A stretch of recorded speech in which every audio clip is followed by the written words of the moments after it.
السلام علیکم ورحمۃ اللہ وبرکاتہ۔ وحید مدنی چینل میں آپ کو خوش آمدید کہتے ہیں۔ الحمدللہ عز و جل، ہم تجوید کے ساتھ قرآن مجید سیکھ رہے تھے۔ تو آج کا ہمارا سبق ہے سورہ عباسہ کا پارٹ نمبر 3۔ اس کو پہلے الگ الگ لفظ کو سمجھا کے پڑھیں گے، اس کے بعد اس کو حیدر میں پڑھنا ہے۔ تو اس سے پہلے جتنے بھی اسباق ہو چکے چینل کی پلے لسٹ میں جا کے آپ ترتیب وار دیکھ سکتے ہیں۔ اور سبق سٹارٹ کرنے سے پہلے ہم ایک سوال کیا کرتے ہیں جس کا جواب آپ نے کومنٹ کے تھرو دینا ہوتا ہے۔ تو آج کا سوال ہے حروف حافیہ کتنے اور کون کون سے ہیں؟ حروف حافیہ کتنے اور کون کون سے ہیں؟ چلیں سبق سٹارٹ کرتے ہیں۔ بسم اللہ الرحمن الرحیم۔ وعنبا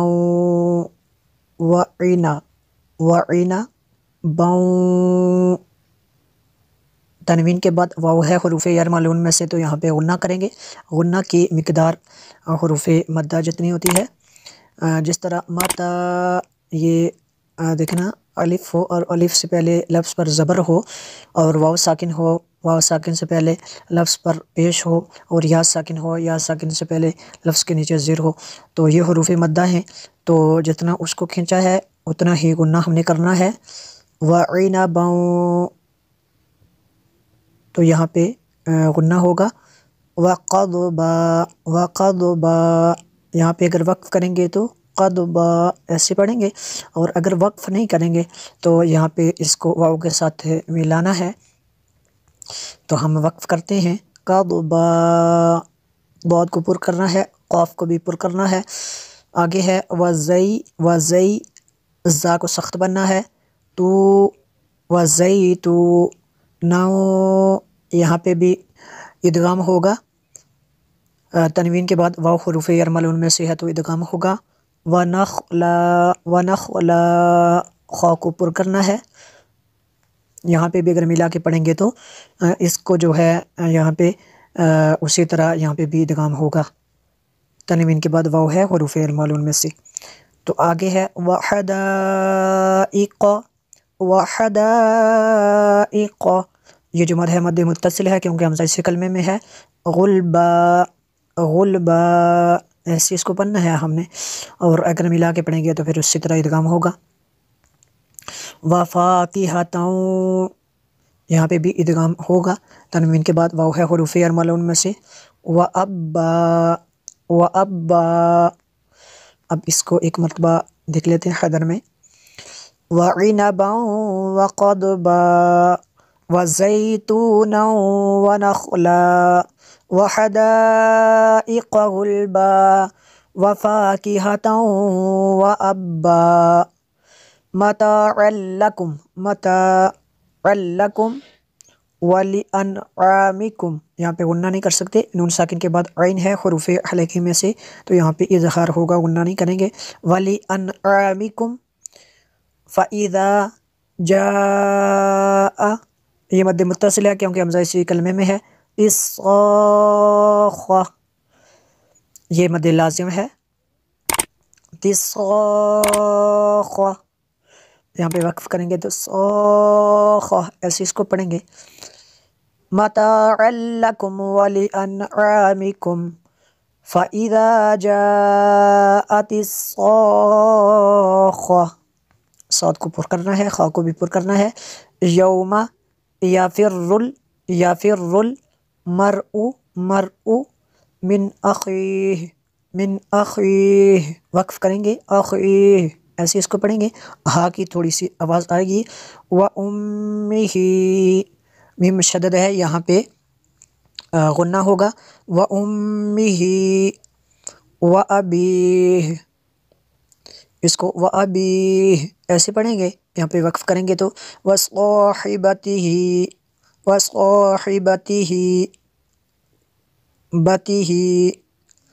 وَبَنِيهِ، اس کو دیکھ لیتے ہیں حیدر میں۔ یوم یفر المرء من اخیہ، یہاں پہ بھی غنہ نہیں کر سکتے۔ وَأُمِّهِ وَأَبِيهِ وَصَاحِبَتِهِ وَبَنِيهِ، ایسے اس کو پڑھیں گے۔ لِكُلٍّ لکلم، اس کو میم کے ساتھ ملانا ہے، ریئم منہم، ریئم منہم، یہاں پہ بھی غنہ نہیں کریں گے، میم شدد ہے، یہاں پہ تنوین کے بعد میم ہے حروف ارمال ان میں سے، یہاں پہ غنہ ہوگا اور آگے غنہ نہیں کریں گے کیونکہ نون ساکن کے بعد ہا ہے حروف حلقی میں سے۔ آگے ہے یومئذ، یومئذ، تنوین کے بعد شین ہے حروف اخفا میں سے، تو یہاں پہ اخفا ہوگا اس لیے ہم نے غنہ کیا۔ شأنوی، شأنوی، حمزہ ساکنہ پہ جھٹکا ہے، اور آگے تنوین کے بعد حروف ارمال ان میں سے یا ہے تو یہاں پہ غنہ کریں گے، یغنی، یغنی، ایسے اس کو پڑھیں گے۔ وجوہ، وجوہ، تنوین کے بعد یا ہے حروف ارمال ان میں سے تو یہاں پہ بھی ادغام ہوگا، یومئذ، یومئذ، تنوین کے بعد میم ہے حروف ارمال ان میں سے تو یہاں پہ بھی ادغام ہوگا، مسفرہ، مسفرہ، ایسے اس کو پڑھنا ہے۔ ضاحی، ضاحکۃم، تنوین کے بعد میم ہے حروف ارمال ان میں سے تو یہاں پہ بھی ادغام ہوگا، مستبشرہ، مستبشرہ، ایسے اس کو پڑھیں گے۔ اب اس کو حدن میں ایک مرتبہ دیکھ لیتے ہیں۔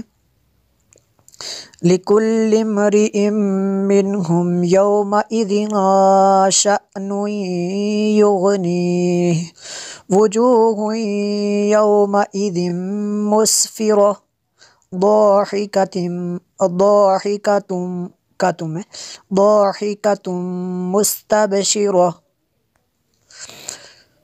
وَوُجُوهٌ، و اس پہ اونٹوں کو گول کرنا ہے، وجوہ، تنوین کے بعد یا حروف ارمال ان میں سے ہے تو یہاں پہ ادغام ہوگا، یومئذ علیہا، علیہا، علیہا غبرہ، غبرہ، وقف کریں گے، غبرہ پڑھیں گے، اگر وقف نہیں کریں گے تو یہاں پہ اخفا ہوگا، ترہقہا، ترہقہا، قہا، قاف کو پر کرنا ہے، قطرہ، قطرہ، قاف کو بھی پر کرنا ہے اور را کو بھی پر کرنا ہے، اولئک هم اولئک هم الکفرۃ، الکفرۃ الفجرہ، فجرہ ضاحکۃ مستبشرہ ووجوہ یومئذ علیہا غبرہ ترہقہا قترہ اولئک هم الکفرۃ الفجرہ۔